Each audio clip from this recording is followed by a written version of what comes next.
সারা বাংলাদেশে প্রত্যেকটা থানায় এখনো পর্যন্ত মনে হয় সম্পূর্ণ পুলিশ প্রশাসন এখনো আসতে পারি নাই, কথা ঠিক কিনা? কারণ তারা ভয়ের ভিতরে রয়েছে।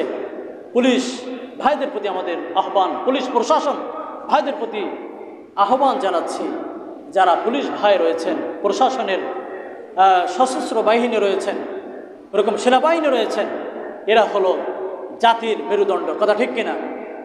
প্রধানমন্ত্রীর পরে তাদের স্থান, তাদেরকে অনুরোধ জানাবো, আপনারা হলো জনগণের বন্ধু, কথা ঠিক কিনা?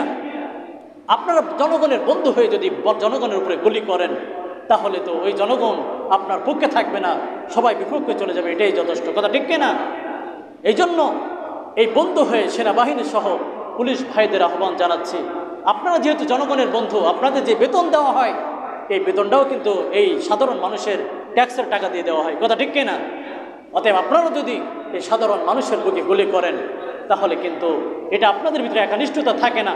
এই জন্য বর্তমান যে সরকার আসছে, অন্তর্বর্তীকালীন সরকার, তিনারা বলেছেন যে নতুন যে পুলিশগুলো আসবে বর্তমান, এই পুলিশগুলো সবাই সৎনিষ্ঠুর হবে, যাদের ভিতরে কোনো দুর্নীতি থাকবে না। এই অন্তর্বর্তীকালীন সরকারের একজন উপদেষ্টা বলেছেন, পুলিশ যে পোশাকগুলো রয়েছে এই পোশাকের প্রতি মানুষ এখন ঘৃণিত, কথা ঠিক কিনা? কারণ মানুষ এই পোশাক আর দেখতে পারে না।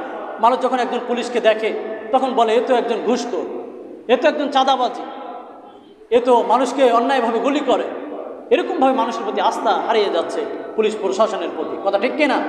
এই জন্য এই অন্তর্বর্তী সরকারের একজন উপদেষ্টা বলেছেন যে এই পুলিশ প্রশাসনের যেই সেট রয়েছে, যে পোশাক রয়েছে, এই পোশাকটা পরিবর্তন করে এই পুলিশ প্রশাসনের ভিতরে যেন কোনো দুর্নীতি না থাকে, কোনো সিন্ডিকেট না থাকে, কেউ তাদের উপরে বন্দুক রেখে যেন ক্ষমতায় না যেতে পারে, এরকমভাবে আহ্বান জানিয়েছে।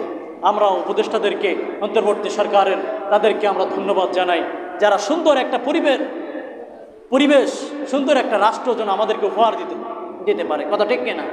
কারণ আমরা সবাই চাই স্বাধীনভাবে দুনিয়ার জমিনে, বিশেষ করে বাংলাদেশে আমরা চলাচল করব, আমাদের উপরে ন্যায় অন্যায় এটা বিবেচনা করে আমাদের বিচার হবে, কিন্তু অন্যায়ভাবে কারোর উপরে অপহরণ হবে না, কারোর উপরে গুলি হবে না, এমন একটা সুন্দর পরিবেশ আমরা চাই, কথা ঠিক কিনা? এই জন্য আল্লাহ পাক রব্বুল আলামিন সারা বাংলাদেশের পুলিশ প্রশাসন ভাইদেরকে, সেনাবাহিনী যত ভাই আছে সকলকে আল্লাহ হেদায়েত দান করুক এবং সকলকে ন্যায়নিষ্ঠভাবে যেন তারা এই বাংলাদেশের খেদমত করতে পারে, মানুষের সেবা করতে পারে, আল্লাহ সেই তৌফিক দান করুক। সকলে বলি আমিন।